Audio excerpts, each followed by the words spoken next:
Razão e Sensibilidade, autora Jane Austen, capítulo 42. Antes de ouvir esse capítulo, deixe seu like e se inscreva no canal. E clique no sininho para ativar as notificações. Mais uma curta visita a Harley Street, durante a qual Elinor foi parabenizada por seu irmão por viajar até Barton sem gastar um centavo, e pelo fato de que o Coronel Brandon as seguiria até Cleveland dentro de um dia ou dois. Concluiu a comunicação entre os irmãos na capital.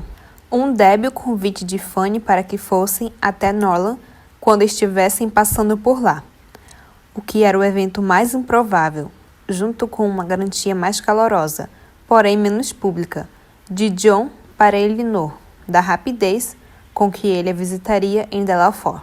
Era tudo que predizia qualquer encontro entre eles no interior.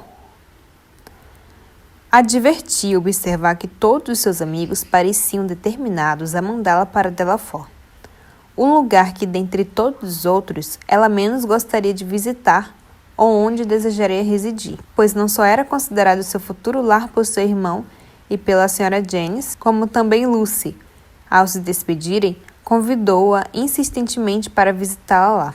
Logo no início de abril, e razoavelmente cedo pela manhã, os dois grupos, de Hanover Square e de Berkeley Street, partiram de suas respectivas casas para se encontrar na estrada, no horário marcado.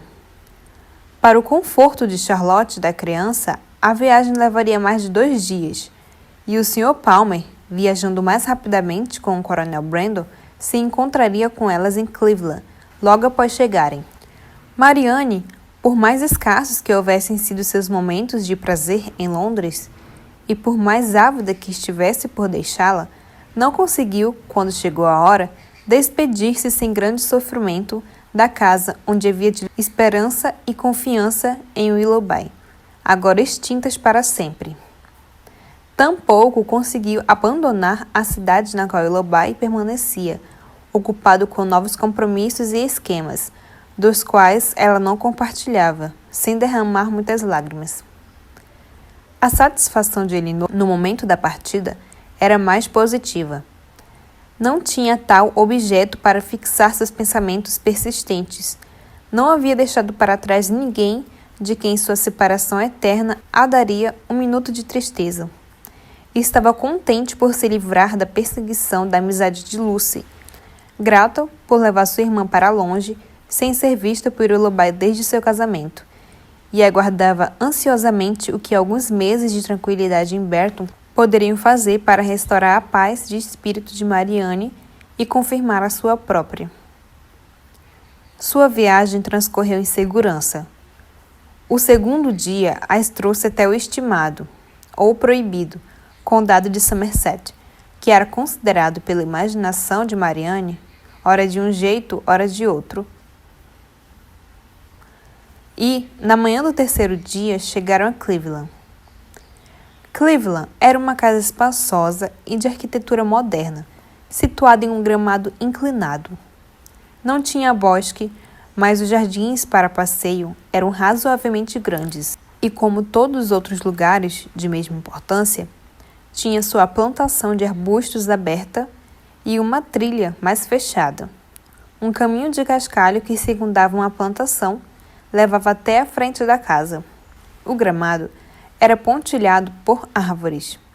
A casa em si estava sob a proteção de abetos, sorveiras e acácias, e um arvoredo contendo todos eles, entremeados com altos álamos negros, escondia a edificação de serviço. Marianne entrou na casa com um coração se enchendo de emoção, por estar a apenas 130 quilômetros de distância de Barton, e não a 50 de Combe Magna. E antes de ter passado 5 minutos dentro de suas paredes, enquanto as outras estavam ajudando Charlotte a mostrar o bebê para a governanta, já havia saído novamente, fugindo por entre os arbustos serpeantes, acabando de retornar à beleza de ganhar uma distante eminência.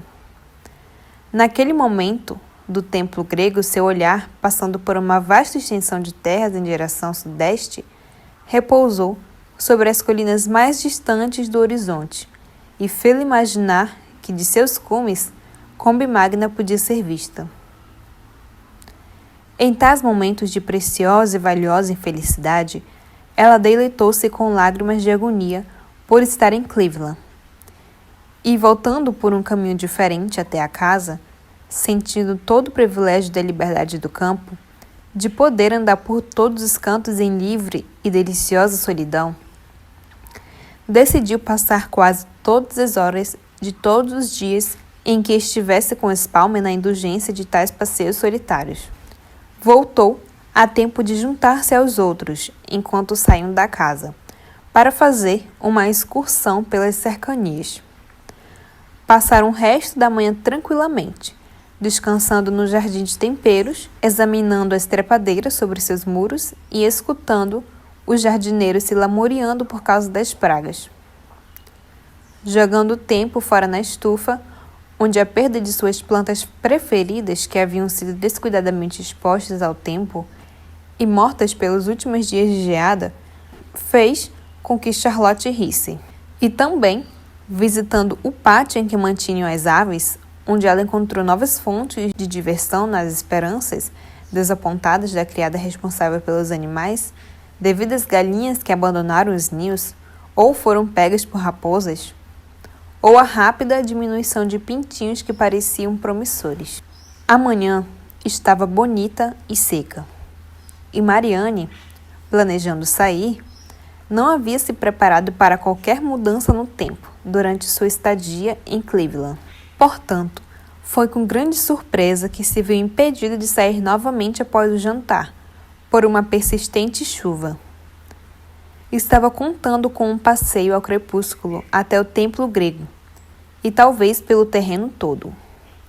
E uma noite meramente fria ou úmida não a teria impedido, mas uma chuva pesada e persistente nem mesmo ela consideraria um tempo seco ou agradável para dar um passeio. Formavam um grupo pequeno, e as horas passavam em silêncio. A senhora Palmer tinha seu filho e a senhora Jennings o tapete em que estava trabalhando.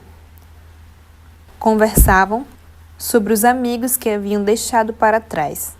Organizavam os compromissos de Lady Middleton e imaginava se o Sr. Palmer e o Coronel Brandon passariam de Reed naquela noite. Elinor, por menos envolvida que estivesse no assunto, juntava-se a elas, e Marianne, que tinha o dom de encontrar o caminho da biblioteca em todas as casas, por mais que esta fosse evitada pela família em geral, logo pegou para si um livro.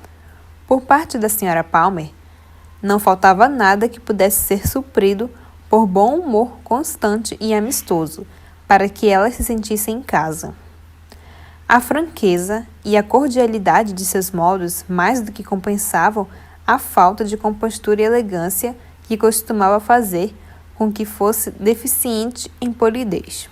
Sua gentileza, indicada por seu rosto tão bonito, era cativante, e sua tolice, apesar de ser evidente, não era repulsiva, pois não era convencida. E Elinor deixava tudo passar, menos sua risada.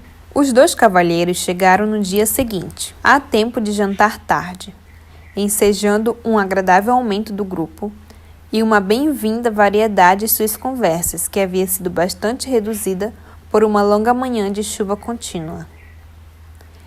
Elinor havia visto o Sr. Palmer tão pouco, e naquele pouco tempo testemunhando tamanha variedade em seus modos para com ela mesma e sua irmã, que não sabia o que esperar dele dentro de sua própria família. Descobriu-o, entretanto, um cavalheiro perfeito em seu comportamento para com todos os seus hóspedes, e só ocasionalmente rude com sua esposa e a mãe dela. Descobriu-o muito capaz de ser um companheiro agradável, e só era impedido de ser sempre assim por uma aptidão grande demais para considerar-se muito superior às pessoas em geral, como se sentia em relação à senhora Jennings e Charlotte. Quanto ao resto de sua personalidade e hábitos, não eram marcados, pelo que ele não pôde perceber, por quaisquer traços incomuns a seu sexo e a sua idade. Comia bem e não tinha horário para nada. Era afeiçoado ao filho, apesar de fingir indiferença. e matava o tempo pelas manhãs jogando bilhar quando deveria estar dedicando seus negócios. Contudo, gostou dele, no geral, muito mais do que esperava, mas não lamentava não poder gostar mais, por ter sido levado, observando seu epicurismo, egoísmo e convencimento, a lembrar-se com complacência do temperamento generoso, gostos simples e modéstia de Edward. Recebeu notícias de Edward, ou pelo menos de alguns assuntos relativos a ele, do Coronel Brandon, que tinha estado no condado de Dorset ultimamente, e que, tratando-a imediatamente como uma amiga desinteressada do Sr. Ferrars e sua própria gentil confidente, contou-lhe muito sobre a casa paroquial de Delafour, descrevendo suas deficiências e o que pretendia fazer para consertá-las. Seu comportamento para com ela neste assunto, assim como em todos os outros detalhes, seu franco prazer em revê-la após uma ausência de apenas 10 dias, sua presteza em conversar com ela a respeito por sua opinião, poderiam muito bem justificar a opinião da Sra. Jennings de que era afeiçoada a ela, e teria sido suficiente para fazer com que ela mesma suspeitasse disso.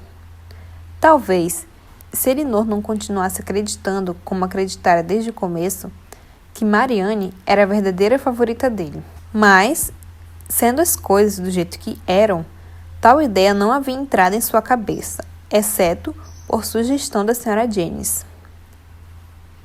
E não podia deixar de pensar que ela mesma era a melhor observadora entre as duas.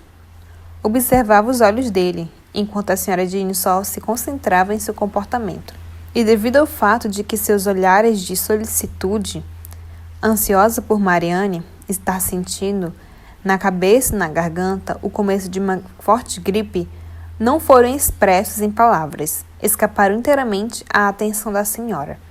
Mas Elinor descobria neles os sentimentos ávidos e a preocupação desnecessária de um apaixonado.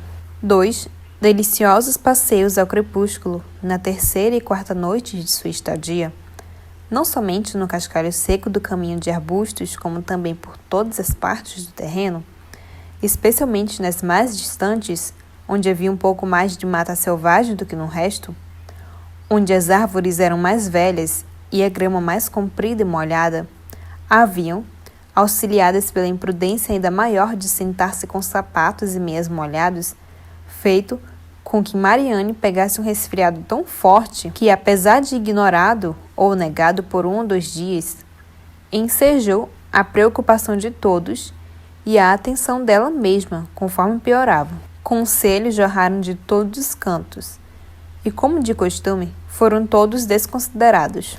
Apesar de estar lânguida e febril, com dores nos membros, tosse e dor de garganta, dizia que uma boa noite de sono a curaria inteiramente.